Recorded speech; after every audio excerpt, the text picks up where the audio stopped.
नमस्कार दोस्तों, future vision point में आपका स्वागत है।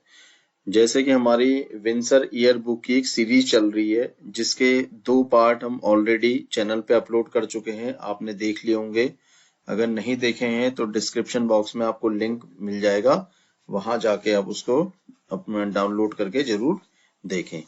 उसी क्रम में आज विंसर ईयर बुक का तीसरी सीरीज यानी कि पार्ट 3 में लेके आया हूँ चैनल पे, जिसके बारे में आज हम चर्चा करेंगे। कुछ महत्वपूर्ण तथ्य हैं जो आपके आने वाले सभी परीक्षाओं में आपके लिए लाभकारी सिद्ध होंगे। चलिए इसी के साथ हम अपनी सीरीज स्टार्ट करते हैं। आज का जो हमारा पहला टॉपिक है, विधानसभा चुनाव 2022। कुछ महत्वपूर्ण फैक्ट मैंने इसमें से निकाले हैं, जो विंसर ईयर बुक में ही कुछ फैक्ट इंपॉर्टेंट है, जो परीक्षाओं की दृष्टि से इंपॉर्टेंट है। चुनाव में तो देखिए बहुत सारी डिटेल रहती है, लेकिन हमें वो चीज पढ़नी है जो परीक्षाओं की दृष्टि से महत्वपूर्ण है। तो उसी क्रम में कुछ फैक्ट आपके लिए लेके आए हूँ। देखिए, चुनाव आयोग द्वारा 8 जनवरी 2022 को कुल 5 राज्यों में चुनाव कराने की घोषणा की गई है। सबसे पहले देखिए दोस्तों, आपको पता होना चाहिए कि जो विधानसभा चुनाव हुए थे 2022 में, कितने राज्यों में हुए और उनके नाम। क्योंकि कई बार आयोग पूछ लेता है कि भाई निम्नलिखित में से किस राज्य में 2022 में विधानसभा चुनाव नहीं करवाए गए या करवाए गए, या कितने राज्यों में कराए गए। बिल्कुल फैक्ट वाला क्वेश्चन है जो आपको याद होना चाहिए। कई बार क्या होता है, हम छोटी छोटी चीजों को नेग्लेक्ट कर देते हैं, छोड़ देते हैं, अरे इस पे क्वेश्चन नहीं आएगा, लेकिन आयोग उसी से प्रश्न बना के पूछ लेता है। क्योंकि एक सामान्य जागरूकता को भी जो है आयोग इस समय पॉइंट कर रहा है, और ट्रेडिशनल क्वेश्चन को बजाय वो जनरल अवेयरनेस पे भी ज्यादा ध्यान दे रहा है। तो आपको ध्यान में रखना है 5 राज्य कौन से थे हमारे। सबसे पहले तो उत्तराखंड है, फिर आपका सेकंड पंजाब हो गया, फिर मणिपुर, उत्तर प्रदेश और गोवा। ये देखिए 5 राज्यों के नाम आपने अच्छे से याद रखने हैं। उत्तराखंड, उत्तर प्रदेश तो बड़ा आसानी से आप याद रख सकते हैं। उसके बाद आपका पंजाब है, गोवा है और मणिपुर है। 5 राज्यों में चुनाव संपन्न कराए गए थे। इसी क्रम में आगे बढ़ते हैं। उत्तराखंड में देखिए 5वीं विधानसभा के लिए 14 फरवरी 2022 को मतदान हुआ था। कौन से नंबर की विधानसभा के लिए चुनाव हुए? 5वीं विधानसभा के लिए चुनाव हुए। कब हुए? 14 फरवरी 2022 को मतदान हुआ। इंपॉर्टेंट है कि किस नंबर की विधानसभा के लिए 2022 में उत्तराखंड में चुनाव कराए गए थे। हमने उत्तराखंड डिटेल में पढ़ना है, बस इतना याद रखने की 5 राज्यों में हुए, उसमें से हमारा उत्तराखंड के बारे में हम इसको पढ़ेंगे, क्योंकि हमारे विंसर ईयर बुक की सीरीज चल रही है। बाकियों को आप करंट अफेयर्स में जो समसामयिक जहां पे जो मुख्यमंत्री बने हैं उनके बारे में भी आपको जानकारी होनी चाहिए। चलिए, अब यहाँ पे जो मतदान प्रतिशत था हमारा उत्तराखंड में, जो मतदान प्रतिशत रहा वो 65.37% रहा। देखिए ये भी महत्वपूर्ण फैक्ट है आपके लिए कि कितना परसेंट मतदान हुआ। 65.37%। कितनी सीटों पे हुआ? 70 सीटों पे आपका मतदान हुआ। मतगणना तिथि 10 मार्च 2022 को मतगणना तिथि, और कितने प्रत्याशी थे आपके टोटल? 70 सीटों पे 632 प्रत्याशी मैदान में उतारे गए थे। 10 मार्च को मतगणना हुई और 14 फरवरी 2022 को आपको मतदान हुआ था। ठीक, 65.37% पे मतदान प्रतिशत है, बिल्कुल याद रखिएगा दोस्तों। कुल 38 सीटों पर महिलाओं का मतदान प्रतिशत पुरुषों से ज्यादा रहा। देखिए फैक्ट वाले क्वेश्चन है, कितनी सीटों पे जो है महिलाओं का जो मतदान प्रतिशत पुरुषों से ज्यादा रहा? तो 38 सीटों पे आपने याद रखना है।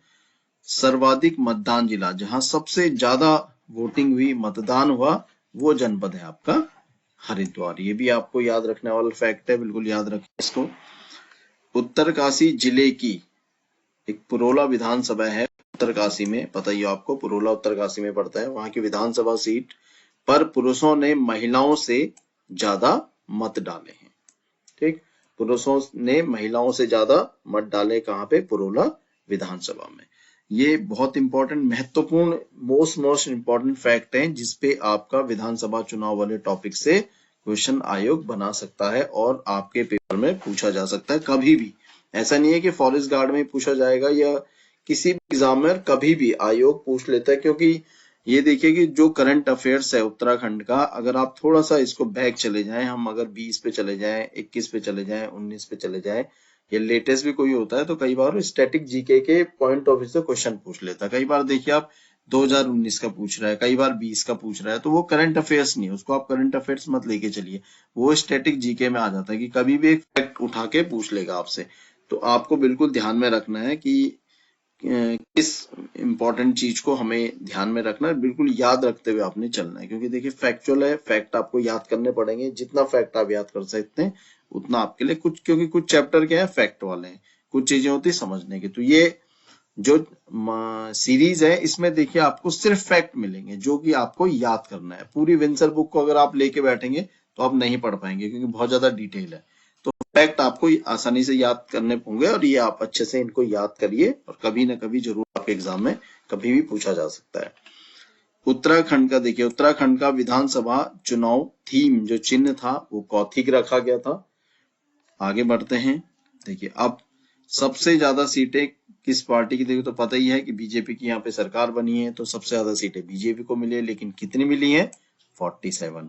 नंबर ऑफ सीट के साथ साथ आपको परसेंटेज भी याद रखना है कि 44.33% बीजेपी का जो जीतने का जो प्रतिशत था, जो सीटों का जो परसेंटेज में था वो 44.33, 47 सीटें मिली थी। दूसरे नंबर पे हमारी कांग्रेस रही थी 19 सीटें, बसपा को मिली 2 सीट और निर्दलीय 2 सीट। सबको जोड़ देंगे तो 70 सीटों का जोड़ आ जाता है।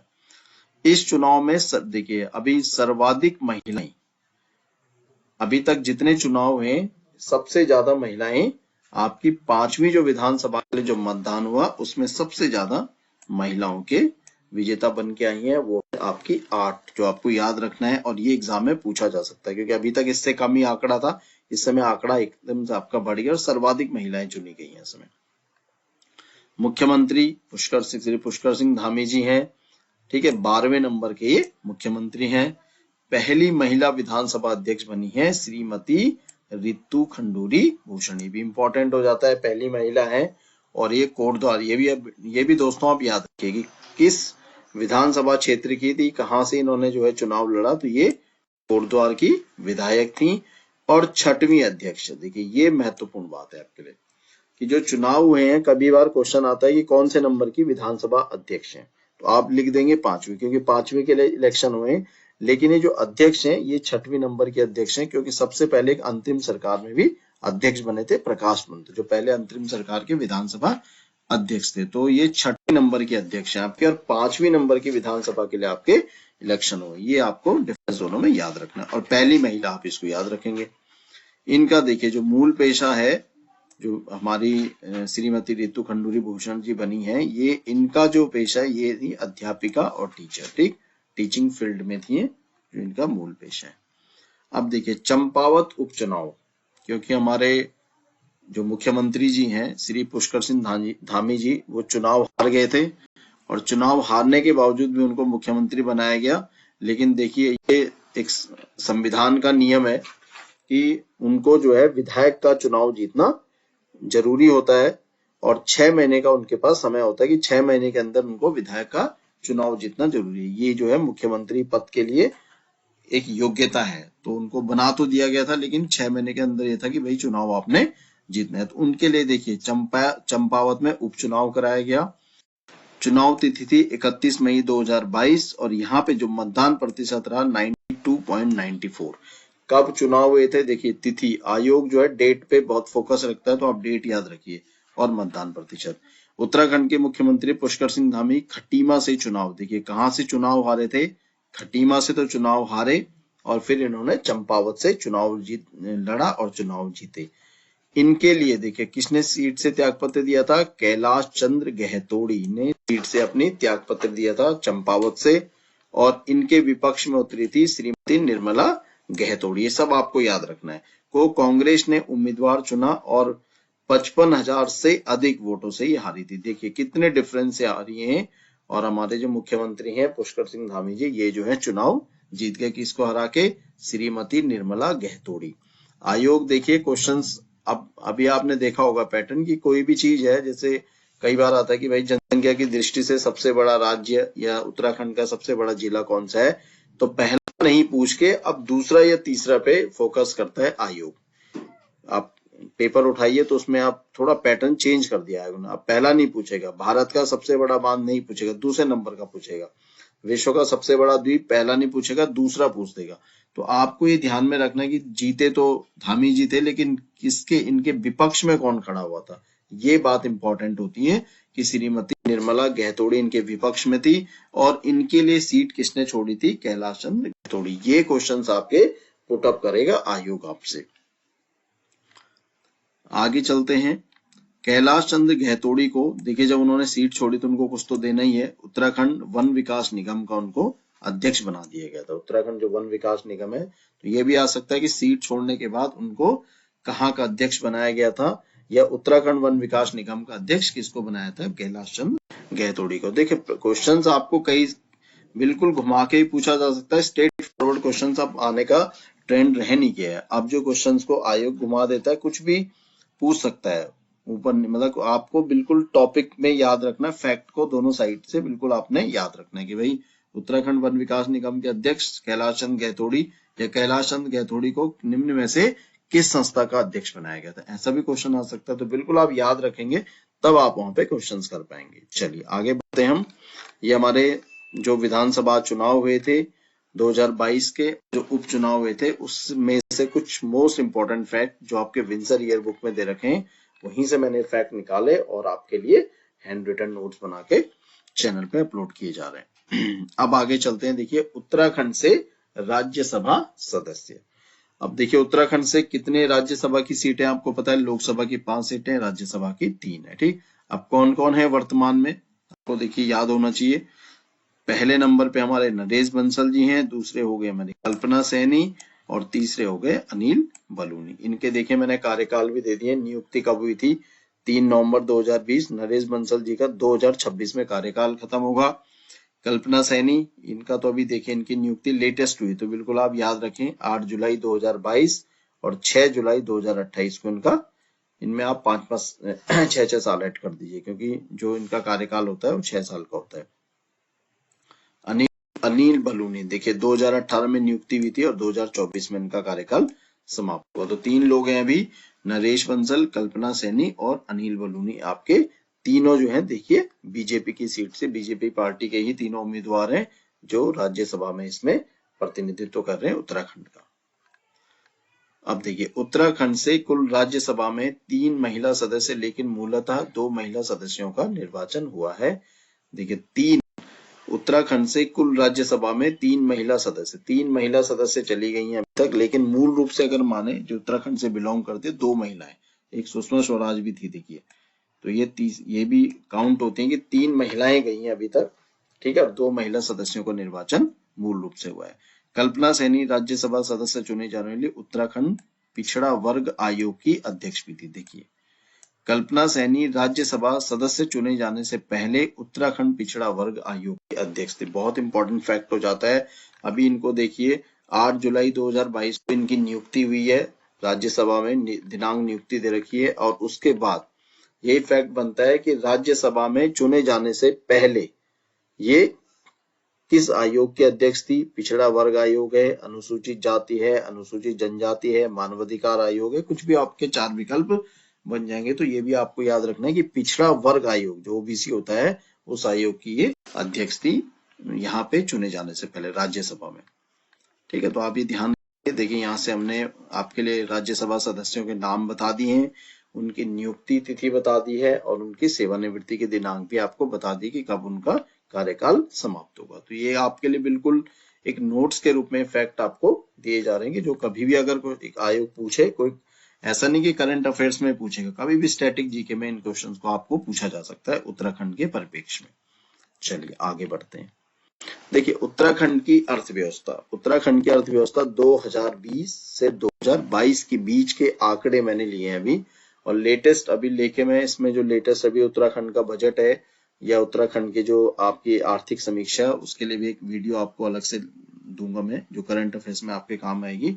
लेकिन अभी हम बात करते हैं उत्तराखंड की अर्थव्यवस्था 2020 और 2022 के मध्य में कुछ इंपॉर्टेंट आंकड़े हैं, जो डाटा है, क्योंकि कई बार आयोग जो है लास्ट 1 साल पुराना डाटा भी उठा के पूछ रहा, भी आपने देखा होगा कनिष्ठ सहायक में। तो लेटेस्ट के साथ साथ आपको कुछ इंपॉर्टेंट फैक्ट भी याद रखने हैं जो आपके हमारे लास्ट ईयर के थे। देखिए उत्तराखंड की अर्थव्यवस्था वर्ष 2021-22 में तीनों क्षेत्रों का योगदान। देखिए आप सबसे इंपॉर्टेंट चीज हो जाती है कि कई बार क्वेश्चन आ चुका है इसमें 21-22 का जो वित्तीय वर्ष है उसके संबंधित इन्होंने आंकड़े लिए हैं यहाँ पे कि तीनों क्षेत्र। देखिए हमारे अर्थव्यवस्था के दोस्तों 3 क्षेत्र होते हैं, प्राथमिक क्षेत्र, द्वितीय क्षेत्र और तृतीय क्षेत्र। ठीक है, प्राथमिक क्षेत्र में आपके क्या होते हैं, जितने कृषि है, मत्स्य पालन है, कृषि और संबंधित क्रिया है, पशुपालन है, खनन है। ठीक है, ये प्राथमिक क्षेत्र के फील्ड हैं जिनको प्राथमिक क्षेत्र में रखा गया है। द्वितीय क्षेत्र होता है आपका उद्योग, यानी कि निर्माण है, विनिर्माण है, बिजली है, गैस है, पानी है, ये सब द्वितीय क्षेत्र में आते हैं। ठीक, आप इसको सुन के नोट कर सकते हैं कि प्राथमिक क्षेत्र में कृषि और उससे संबंधित क्रियाएं, खनन है, उत्खनन हो गया आपके, एक मत्स्य निर्माण है, पशुपालन है, ये सब चीजें प्राथमिक। द्वितीयक में आपके निर्माण, विनिर्माण, बिजली, गैस, जलापूर्ति, ये सब द्वितीय क्षेत्र में आते हैं। तृतीय क्षेत्रों को हम सेवा क्षेत्र के नाम से जाने, जैसे आपकी सर्विस इंडस्ट्री है, बीमा है, होटल है हो गया, आपके परिवहन हो गए, संचार हो गया, जो सेवाएं प्रोवाइड करी जाती हैं, वस्तुओं के बजाय क्या दी जाती है, सेवाएं दी जाती है, तृतीय क्षेत्र। तो देखो आपको इसमें ध्यान रखना है, इनका योगदान पूछ रहा है कि अर्थव्यवस्था में। देखिए प्राथमिक क्षेत्र में कितना है, 21-22 में अगर के अनुसार देखें तो 12.11% है, सबसे कम। देखिए प्राथमिक क्षेत्र आपको पता ही है, इस समय प्राथमिक क्षेत्र का योगदान चाहे भारत के परिप्रेक्ष्य में देखें चाहे उत्तराखंड के परिप्रेक्ष्य में देखें, प्राथमिक क्षेत्र का योगदान क्या है, समय के साथ घटता जा रहा है। एग्रीकल्चर घटता जा रहा है, पशुपालन घटता जा रहा है, क्योंकि हो क्या हो रहा है कि गांवों से शहरों की तरफ लोग जो है पलायन कर रहे हैं। तो प्राथमिक क्षेत्र दोस्तों हमारा घट रहा है, उत्तराखंड में भी और आपके भारत की अर्थव्यवस्था के परिप्रेक्ष्य में भी। ठीक, सबसे कम इस समय प्राथमिक है। देखिए द्वितीय क्षेत्र, यहाँ पे थोड़ा सा आपको डिफरेंस आ जाता है। अगर मैं आपको बिल्कुल क्लियर कर देता हूँ, अगर भारत के परिप्रेक्ष्य में आपसे पूछेगा कि भारत की अर्थव्यवस्था में सबसे ज्यादा योगदान किस क्षेत्र का है, तो तृतीय क्षेत्र का, सेवा क्षेत्र का है। ठीक, सबसे कम तो उत्तराखंड और भारत में प्राथमिक क्षेत्र का है, लेकिन अगर भारत के परिप्रेक्ष्य में सबसे अधिक पूछेगा तो तृतीय क्षेत्र यानी कि सेवा क्षेत्र। लेकिन अगर उत्तराखंड के परिप्रेक्ष्य में उसने पूछ लिया कि सबसे ज्यादा योगदान किसका है, जीडीपी में या अर्थव्यवस्था में या हमारे राज्य के किसी भी जो जीडीपी होता है उसमें सबसे ज्यादा योगदान दोस्तों द्वितीय क्षेत्र का है। यहाँ पे थोड़ा सा आपको याद रखना है। और 44.97%, आप डाटा भी याद करिए, 42.92% देखिए तृतीय क्षेत्र। तृतीय क्षेत्र का योगदान कम है द्वितीय क्षेत्र की तुलना में। कहाँ पे, उत्तराखंड में, भारत में नहीं। भारत में सबसे ज्यादा योगदान तृतीय क्षेत्र का है। तो ये आपके लिए महत्वपूर्ण हो जाता है। आयोग इस पे क्वेश्चन पूछ भी चुका है कई बार कि निम्न में से किस क्षेत्र का योगदान उत्तराखंड की अर्थव्यवस्था में या उत्तराखंड की जीडीपी जो राज्य सकल घरेलू उत्पाद होता है उसमें सबसे ज्यादा योगदान किस क्षेत्र का है, द्वितीय क्षेत्र का है। तो ये आपको मैंने अंतर दोनों में बता दिया। यहाँ पे उत्तराखंड में द्वितीय क्षेत्र का योगदान सबसे अधिक है, तृतीय का नहीं है। तृतीय का भारत की अर्थव्यवस्था में है। आगे बढ़ते हैं, उत्तराखंड की प्रति व्यक्ति आय। देखिए मैंने 2020-21 में कितनी थी और 2021-22 में कितनी प्रति व्यक्ति आय है, 1,96,282। ये 2021-22 भी याद रखिए, 2020-21 की भी आपको प्रति व्यक्ति याद रखनी, जो हमारी प्रति व्यक्ति आय होती है। ठीक है, दोनों याद रखिए। उत्तराखंड में सर्वाधिक बैंक शाखाएं ग्रामीण क्षेत्रों में। देखिए फैक्ट वाला क्वेश्चन है, सबसे ज्यादा बैंकों की शाखाएं ग्रामीण क्षेत्रों में 48-49%। आंकड़ा याद न रखें आप तो कम से कम ये रखें, ग्रामीण क्षेत्रों में। सर्वाधिक बैंक शाखाएं कहाँ पे, देखिए देहरादून में है, लगभग 575 है अप्रोक्स का डाटा आपको दे रखा है। ठीक है, और सबसे कम आपकी बागेश्वर में। ये इंपॉर्टेंट हो जाता है, सबसे ज्यादा बैंक शाखाएं आपकी देहरादून में, और अगर देखें हम सबसे कम जो बैंक की शाखाएं वो आपकी बागेश्वर में। दोनों चीजें आपने याद रखनी है। उत्तराखंड में भारतीय स्टेट बैंक सबसे ज्यादा, उत्तराखंड में भारतीय स्टेट बैंक की सबसे ज्यादा, शायद देखिए एसबीआई की सबसे ज्यादा है उत्तराखंड में, दूसरे नंबर पे हमारा पीएनबी आ जाता है, तीसरे नंबर पे बैंक ऑफ बड़ौदा। इसको भी आप याद रखिए, एसबीआई, पीएनबी और बैंक ऑफ बड़ौदा, तीनों क्रम से याद रखें। क्योंकि भारतीय स्टेट बैंक की देखिए अभी मैंने बोला था ना कि आयोग पहले को न पूछ के दूसरे तीसरे को पूछ रहा है। ठीक, या पूछ रहा है कि निम्नलिखित में से किसकी है शाखाएं सबसे अधिक है। अब आप पे अगर आपने वरीयता क्रम से उसको याद कर रखा है तो आप आसानी से आंसर लगा देंगे। नहीं तो जनरली क्या होता है कि बच्चे क्या करते हैं कि पहला याद कर लेते हैं, सबसे ज्यादा जनसंख्या वाला राज्य जो है आपका ये है, लेकिन उसके बाद जो 3 और राज्य हैं उनको छोड़ दिया जाता है। अब एग्जाम में क्वेश्चन कैसे बन रहा है कि निम्नलिखित में से किस राज्य की जनसंख्या सबसे अधिक है। अब जरूरी नहीं कि उसमें उत्तर प्रदेश भी पहला ऑप्शन दे रखो क्योंकि यूपी की सबसे ज्यादा है, हो सकता है कि यूपी के बाद जो तीसरे चौथे नंबर पे वो आपके ऑप्शन उन्होंने बना रखे हो, तो वहां से आपने क्वेश्चन क्लिक आप कैसे कर पाओगे जब आपको पांचों के पांचों याद होंगे। तो हमें पता होना चाहिए कि देखिए सबसे ज्यादा एसबीआई, फिर पीएनबी, फिर बैंक ऑफ बड़ौदा। तो तीनों में से हो सकता है लास्ट में बैंक ऑफ बड़ौदा का ऑप्शन रखे और पीएनबी और एसबीआई का ऑप्शन ही नहीं दे, और बाकी अदर जितने भी बैंक है आपके, केनरा बैंक डाल देगा इसमें, इलाहाबाद बैंक डाल देगा, और भी कई बैंक डाल सकता है, और पूछेगा निम्न में से उत्तराखंड में किस बैंक की शाखाएं सबसे अधिक है। तो आपको तीनों याद होना चाहिए, तो आप आंसर लगा देंगे बैंक ऑफ बड़ौदा। यानी कि ये नहीं पूछेगा स्टेट बैंक और पीएनबी ऑप्शन में आपके देगा ही नहीं।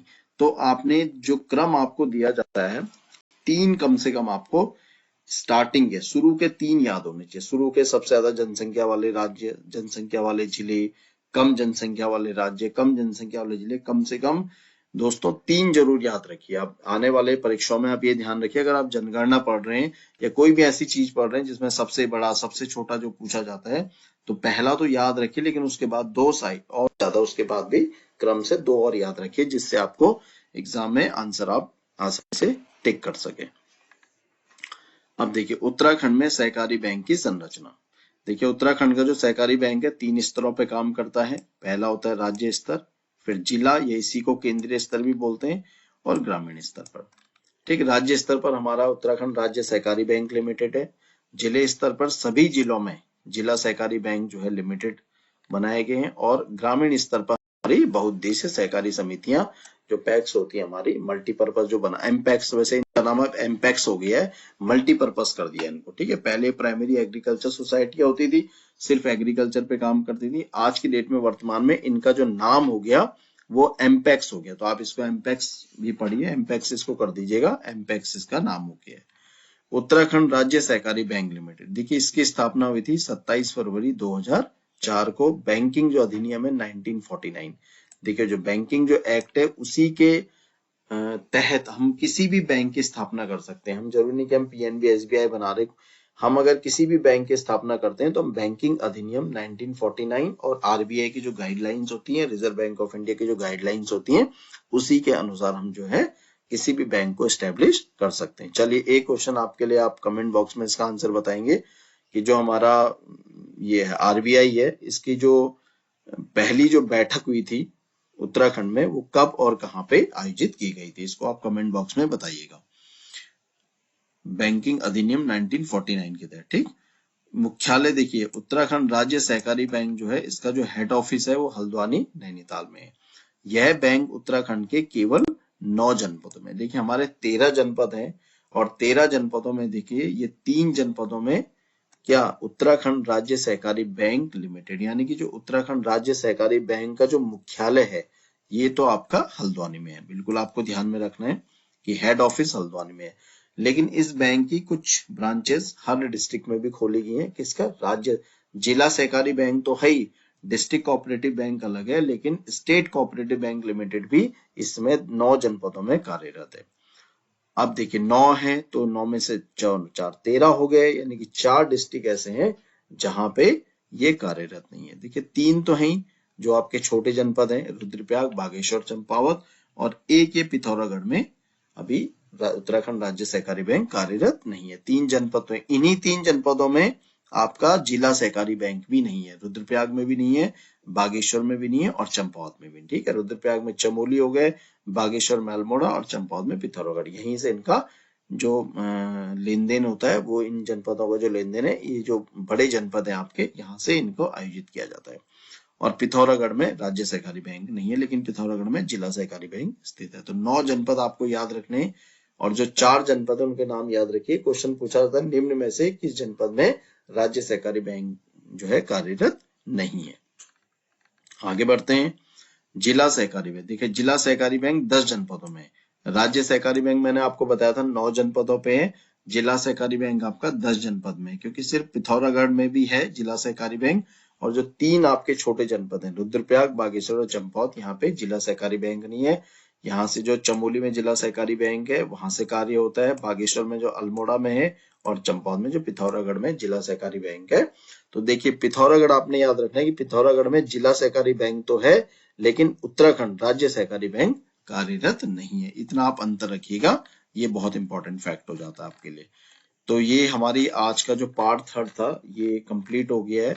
मेन इंपॉर्टेंट फैक्ट दिए जा रहे हैं। वीडियो आपको बहुत ज्यादा लंबी वीडियो में नहीं बना रहा हूँ, ठीक है, शॉर्ट वीडियो बनाई जा रही है आपके लिए कि आपको याद करने में आसानी रहे और कम से कम जो है वीडियो में आपको मैटर मिले जिससे आपको याद करने में आसानी रहे। एकदम से पूरा मैटर लंबी वीडियो बन जाएगी तो आप भी उसको देखने में आपको इंटरेस्ट नहीं आएगा। तो छोटी वीडियो आपको याद करने में भी आसानी रहेगी। और पार्ट में किसी भी चीज को देखिए हम जब तोड़ के पढ़ते हैं, तोड़ तोड़ के जब हम उसको पढ़ें, अपने सिलेबस को जब हम तो ब्रेक कर करके पढ़ेंगे तभी हम उसे कंप्लीट कर पाएंगे।